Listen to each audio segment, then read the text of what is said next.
Thank you very much, Madam House Jessie. The ANC Chief Whip today is not my friend. I don't know what I did to her.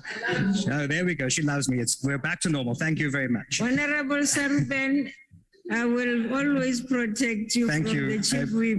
I appreciate very much your protection, Honorable House Chair. I want to start my speech today by doing what I thought the governing party's MPs would do, but failed to do so.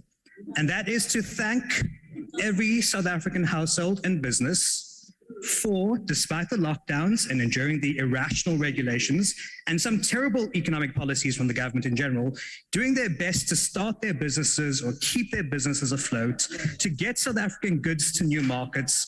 And because of their efforts, let me repeat this, because of the efforts of the South African citizens and businesses and not the government, a revenue overrun, that's more taxes than the government anticipated, of 180 billion rand was possible.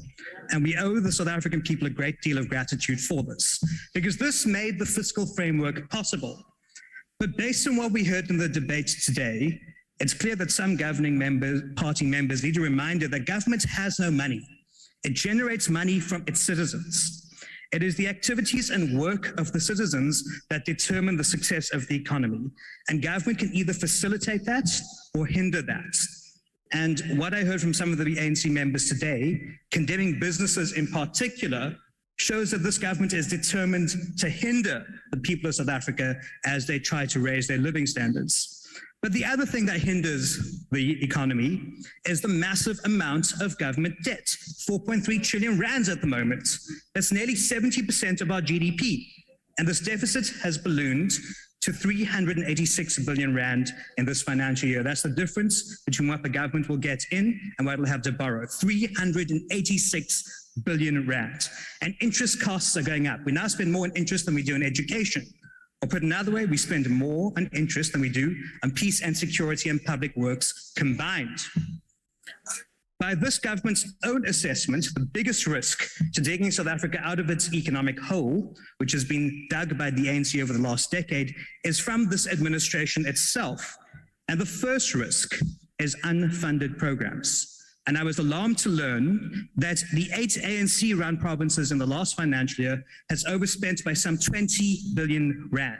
It's only the Western Cape has stayed within their budgets. And that shows what this big risk is, unfunded programs. The second risk is higher borrowing costs. And the Russian invasion of Ukraine, that some members of the ANC proudly support, guarantees there will be higher borrowing costs for emerging markets. And the third risk is, of course, the debt of state-owned enterprises. Now, it's also alarmed to discover in the last 2 weeks that South African Airways has already spent 500 million rand more than budgeted, may need a bailout. The Post Office has asked for 22 billion rand, and the taxpayer is doomed to carry the burden of these bailouts. So what we see in this fiscal framework is that the good intentions of some in the state, and even some in the governing party, isn't enough to get South Africa working again when you've got a compromised cabinet and those who meanwhile cannot go into the cabinet meetings and say, no, you can't, to the colleagues who insist on bankrupting the country. So to quote the Chinese ambassador, maybe repeat this, to quote the Chinese ambassador from 2019, South Africa needs more than lofty articulations of ambitions. It needs concrete, bankable plans. It needs to protect investment and property rights, and it needs to put a lid on corruption. That was the Chinese ambassador who said this, not some neoliberal capitalists. So until the state can demonstrate a commitment to and implementation of concrete bankable plans, protection of investment, protection of property rights, and putting a lid of corruption, the DA cannot support the budget bill tabled before this House. I thank you.